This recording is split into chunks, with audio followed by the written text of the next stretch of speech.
Alright guys, Statue Hunter 75 down in, I guess, Statue Hunter's man cave here. This thing's just too big for me to put on the, rotating turntable on the kitchen table, so I figured I'd just show it to you how I have it displayed. You can see him next to the, obviously I'm talking about the Conan Fury of the Beast diorama. It's the exclusive. It's number 81 out of 250. There was a little bit of damage on the base, so Sideshow is sending me a new one. So it's basically just under the foot here where the peg goes in, but they're sending a new one, so it should be replaced soon. And you can see him next to the Wolf Predator. That is just how big he is. It's freaking enormous. And the detail, some people said the base is pretty plain. I disagree with them. I don't know, it's just, there's a lot of cool things like the moss growing around the statue here of the gorilla, and this vine with the moss around the vine. I mean, if you really look at the little intricacies, it's actually pretty damn cool. That's one of the switch outs. The hand with the knife. Then there's the hand with the sword. And my favorite, the hand with the axe. I think I'm going to do what Freeman did and get a little bit of glossy paint and paint the tongue and paint a little bit of the cuts. I mean, it still looks good. I'm sorry for the poor lighting, but this is what I have to work with. I mean, the cuts still look good and they're very visible. I just want to make them a little bit shinier. But other than that, it's pretty freaking cool, like the whole pose and the angle of it. There's actually a magnet under this foot and a magnet on the base where it connects, and then that foot has a peg. And then, of course, this comes off, this axe. That detaches, and that goes back in. And then we got more detail on the back of the base here. If you really look close, it's pretty damn cool. People were saying it wasn't colorful enough and stuff like that. I don't know. I like it. I think it looks like the jungle. It looks the way it's supposed to look, but I don't know. Everybody likes to nitpick. Conan looks freaking amazing. Other people complain that you really can't display him. I mean, if you put him in a center like this, you can see him everywhere.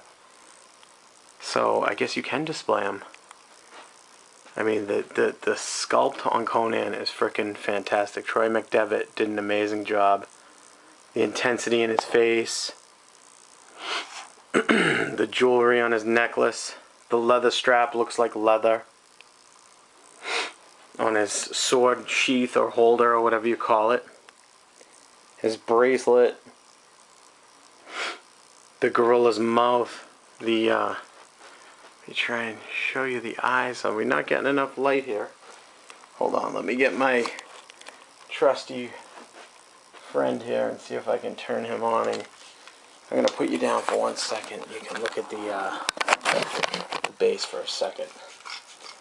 Hopefully this thing is bright enough to just let you see the eyes.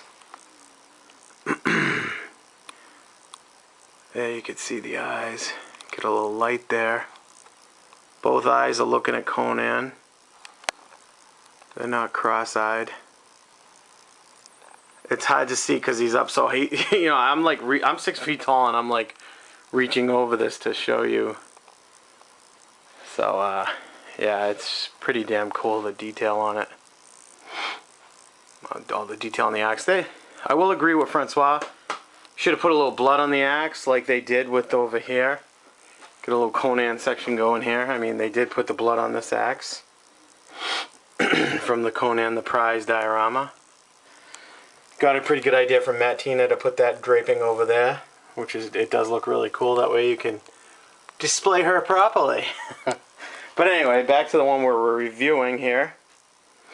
So I mean, there's blood on the gorilla. He's right. They could have put the blood on the axe or the sword, or I'm going to show you what it looks like with some of the other switch outs. We'll take the, you see the magnet there, and there's a magnet. So let me take the axe off. And I'll show you what it looks like with the sword. It's a strong magnet, I'll tell you that. Goes right in. I'm not really a fan of the sword. The sword looks best because there's no sword in the sheath. They should have did like the prize and gave you the extra sword to stick in there. I mean, it looks cool with the sword, but is he really going to swing a sword at the gorilla from the back? Even the axe, it's kind of big and awkward from how he's coming from behind, choking him from behind. So, I mean, that's what the sword looks like, just so you can see. Show you every possible way of displaying. The axe looks a little bit better. I mean, I just like the axe, but I think probably the best and most realistic thing would be this little knife. Because it's not a big awkward weapon. He's coming at him from behind. He's going to like reach over and stab him in the eye or stab him in the heart or something. And with a big awkward sword or axe, he really wouldn't get agility to do that. But with the little knife, the little dagger, stab him right in the heart or the eye. Take an eye out or something, you know? Oh well. Use the imagination. But I just wanted to show you that's what he looks like with the dagger. So...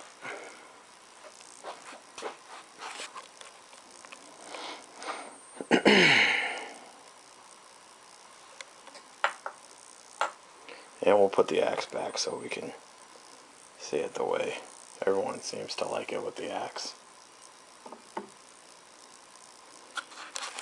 And like I said, it goes in very nicely. He's a great size.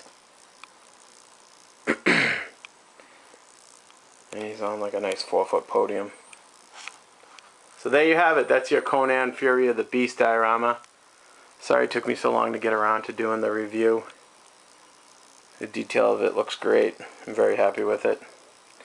As long as Sideshow sends me a perfect base, which they're going to.